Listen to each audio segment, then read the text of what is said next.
this is good, but it's not something that we should rest our laurels on. Most of us want to get to a thought leader status, right? We want people to come to us because we know their expertise. I heard this guy, Mike Kim, say we're thought leaders and we need to share our thoughts. And so, yes, I just want to share my thoughts and have people bombard me with requests for coaching. We all want that's the dream scenario. I'm going to publish books and create courses. We all want to do this.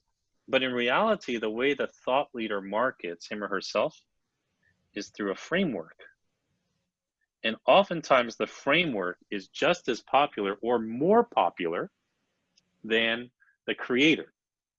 Yeah. So let's just look at a couple of examples. Yeah. Yeah. And if you can give an example that a coach would give, because I think, so what I would encourage is that, or expect that, like, every person on the Podinar today may not consider themselves an expert and is. And if we don't consider ourselves an expert, it's because we just haven't looked, I think, deeply enough at what we're doing uniquely that others aren't. So yeah, everyone here today is an expert. So I just, we may not be clear in what our expertise is, and that might be our first task. And so, and then if you could give an example of a coach framework and a thought leader's Sure. So how many of you guys have heard of Michael Bungay Stanier? He wrote a book called The Coaching Habit. Oh yeah, okay? That's right. Coaching Habit, right? And a lot of yeses about Michael Bungay Stanier, right? Perfect example of a coach who does this, right? So the coaching habit. So you didn't know his name, but you knew his framework. Yeah. And it's just 7 questions. It's a 7-question framework, right? Coaching habit. Okay. And we have all these other folks out there. Let me try to think of a few more, but we get the point, right? We get the point, right? And there are other personal brands out there. David Drake is a framework, Drake, right? Coaching. Yeah. Right. Yeah. So these folks are known, Susan, David, right? So this is great, right? And so we know this, and then outside in the world, we know this. Dave Ramsey is known for his financial frameworks, right? We know this. So these folks have frameworks, and that's how they market everything. They productize their intellectual property into a framework that sells over and over and over again. And for them, the framework frames the work they do. That's very important. Just jot that down, because as Allison coaches you through developing your expertise and honing that in, just realize that as you're trying to build this out, the framework is what's going to frame the work, right? Someone said Marshall Goldsmith. I've heard of Marshall. That's he's supposedly the most, I don't know, famous coach on the planet. Right. He has an absolute rich framework for sure. Right. So what happens is we look at this and we see ourselves maybe down here, we're experts who are marketing through word of mouth, and we all want to move to thought leader status. That sounds great, Mike. Yes, I do have a methodology. I feel like I have a particular way of doing things. Can you help me codify this into a framework? How can I jump to framework and thought leadership status? What most of us don't understand is that we have to understand what the influencer does really well, okay? And what the influencer, like them or not, what they do really well, these people, they publish content like crazy. They do not miss a post.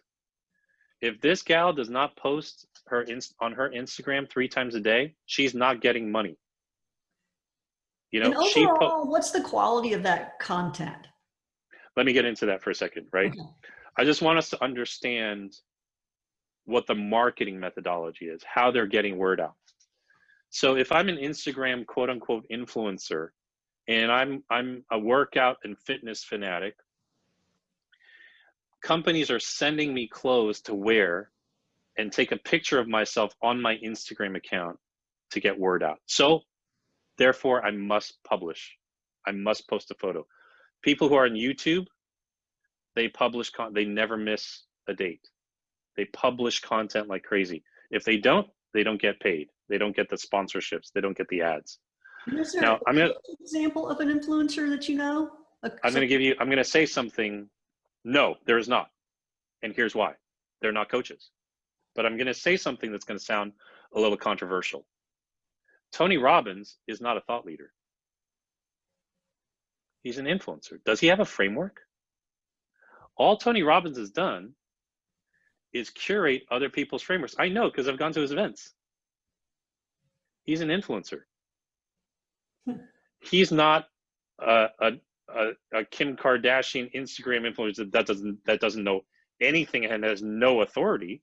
He might be a little bit closer to here, where he has authority, but does he work with people the way that you guys do? He publishes content and he's a speaker. So we look at Tony Robbins. He doesn't do stuff one-on-one. A lot of these other folks that we follow online or read their books, we named one guy,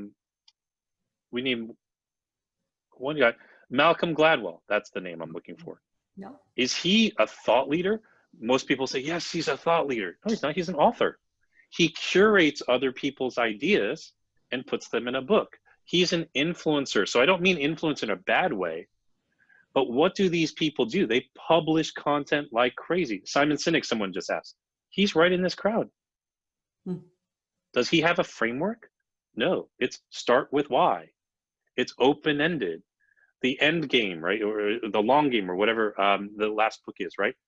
These guys are, what do they have? Why do we even know their names? They publish like crazy. We know these names because they publish, but thought leaders, they publish, but they have a framework. So we're going to need to